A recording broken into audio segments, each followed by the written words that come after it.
Hey guys, welcome back to Let's Play The Legend of Zelda Oracle of Ages. I am MegaFreak400, and we are heading into Maku Road, which is really kind of not much of, it's just pretty much just walk through this place and you're done. Which I probably could have fit it in last video, but I wanted to save all this for this video because, I mean, a lot happened in last video. There's a lot of plot. And there's going to be a lot of plot this time too. Really, Zelda kind of has a lot of plot throughout, and then it's like plot, then dungeon, then plot, then dungeon. Well, plot, side quest, get to dungeon, yeah. Anyway, yeah, this is the Maku Tree. She is the guardian of Librana. And she's obviously aware of Varan's disruption of time. She's trying to flood this world with sorrow. Okay, yeah, I was right. I know that because of it. That actually comes into play way later, the sorrow aspect. But, either way, I need something to defeat Varan.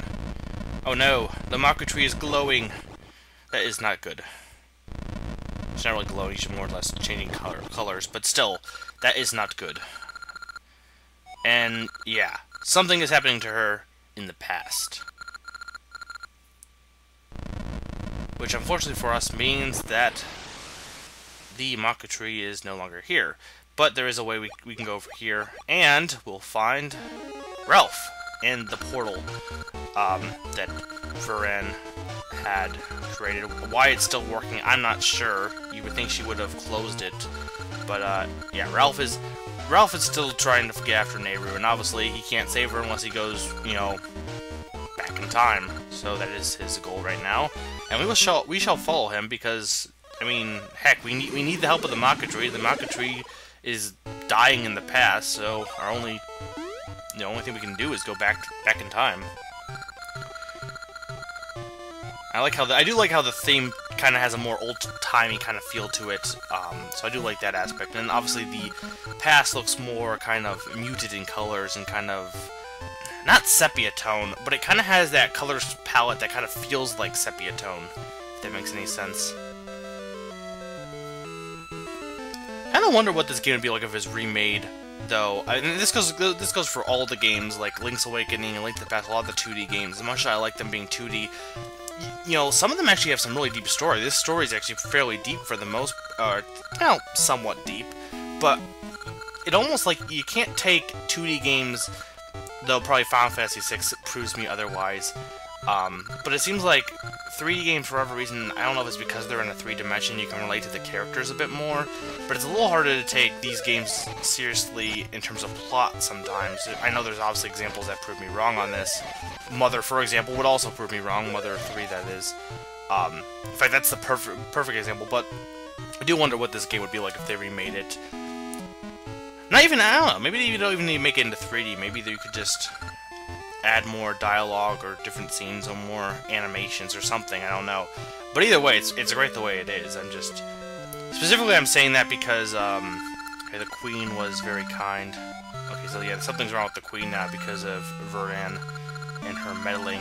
But, I'm specifically saying that because I know Nintendo, I think Miyamoto said that they're thinking of doing Majora's Mask for 3DS, remaking that, but they also are thinking about remaking A Link to the Past, and my thought is, well, they're gonna make it, like, what are they gonna do? Or are they just gonna make it, you know, still 2D with updated graphics? They're gonna add more dialogue, more story?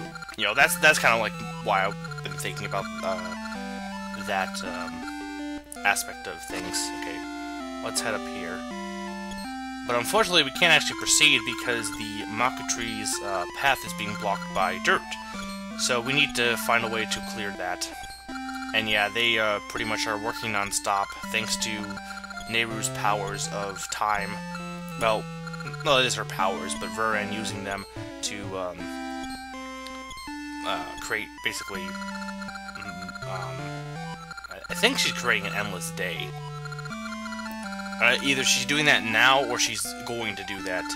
So yes, we need a shovel, as that guy has indicated, so we will go do that, go get that shovel. I don't think there's much you can do around town, for the most part.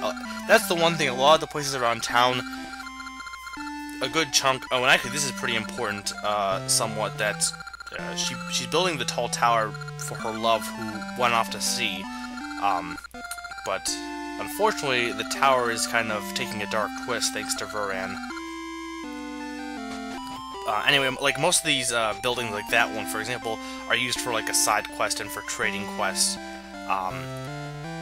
And I don't know, it kind of, to an extent though, I mean, you could talk to people, but there isn't, I think Majora's Mask is the only Zelda game to really get NPC interaction right, in terms of making you care about NPCs above just, being NPCs. Wind Waker and Skyward Sword also do that to an extent, and to an extent Twilight Princess as well. Actually, I'd even argue some of the later games like Spirit Tracks a little bit.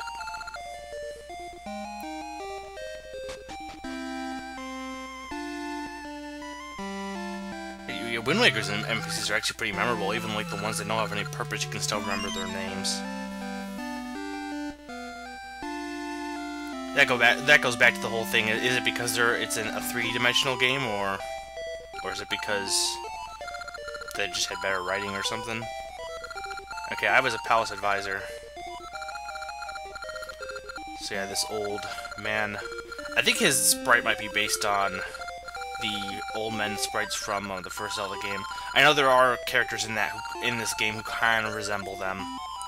This guy is not one of those, not exactly the same kind of thing, but he does mention that Nehru is kind of causing the queen to change her way of being, becoming more.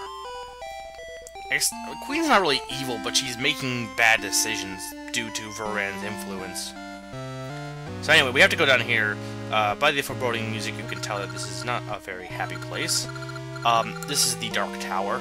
Or really, it was going to be Ambi's Tower, but it is now becoming the Dark Tower, as we will find out in a second. And hello, Heart Piece, I will be getting you in a second. By the order of the Queen Ambi, or of Queen Ambi. So yes, there's a tower being built to guide Queen Ambi's love back. But yeah, now it's becoming kind of just an evil monolith. And we can't really do much here. I mean, you can pretty assume that this place is going to be important later, but for now, the Black Tower is just going to serve as a way for us to proceed by helping us obtain that shovel we need, because it's a construction site. I mean, you're going to have shovels around. Well, to be fair, I don't know, would you need a shovel at this stage with it already being built? Would you really even need a shovel? I mean, okay, look, there's dirt in there. I'm not sure why there's still dirt in here. You'd think like the whole floor's built. Why is there dirt? But I guess, you know, maybe they just. I'm not sure. I'm not sure how they're going about building this thing. But hey, people who complain about, you know, Zelda games having too modern technology with like Spirit Tracks train. How the heck are they building this building? I mean, I know the ancient Egyptians built the pyramids, but this building actually looks fairly modern in construction, and it's gonna be pretty damn high. And again, I guess there are ancient buildings that also were pretty high too, like the Colosseum. But I don't know, just the look of the way that it's designed, it seems more modern looking. Actually, you know, I probably should take that back though. Yeah, because like there was buildings that were built like Colosseum and stuff. This one looks like it's made of bricks though, so I don't think bricks were around early on. To be fair though, Zelda is not based on actual history. It'd be awesome if Zelda actually, if our history was actually Zelda's history. That's a question, actually. Like, if there was a game world you wish that you actually existed in, and you were partaked in that world's, you know, history and all this other stuff, you know, regardless of the fact that there's always trouble in games, if there was a game world to live in, what would that world be for you? Would you rather live in, like, Zelda, which is kind of, you know, somewhat based, has some resemblance to reality to an extent, or would you rather be living in Mario's world, which is just crazy and just nonsensical compared to our world?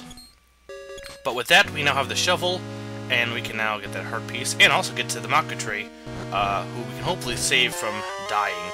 But for now, that is it for this episode. I am Mega400, and I'm reminding you to keep on dancing.